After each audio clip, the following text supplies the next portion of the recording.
astoa eta txakurtxoa. Etxeko jaun batek zeuzkan astoa eta txakurtxoa. Ikusten zuen astoak etxeko jaunak txakurtxoari egiten zizkion palago eta ileigurtziak eta nola altxoan harturik ematen ere zizkigun ogibigun eta aukela zatitxoak.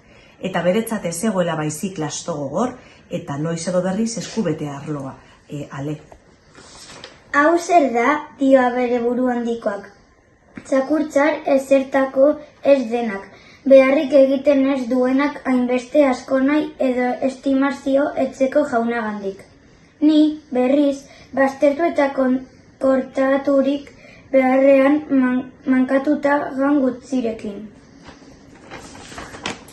Dakus, nola txakurtxak egiten dizkion boskariak etxeko jaunaren bularrean aurreko oinak ipinirik. Nola zaunk eginda igotzen zion beste batzuetan belaungainera eta miazkatzen txizkiola eskuak eta aurpegia, dio beregan. Hobeto hartuko naute ni ere halako poskaria batzuek egiten badizkiot. Asmatu eta egin. Ikusi zueneko etxeko nagusia era honean hartarako arrantza batzuek eginda, igotzen dio aurreko oinarekin bularrera eta mingain satarrarekin igurtzi nahi zion aurpegia. Astotxarraren pisuaz jo zuen bea etxeko jaunak. Hasi zen hau deiadarrez morroiari.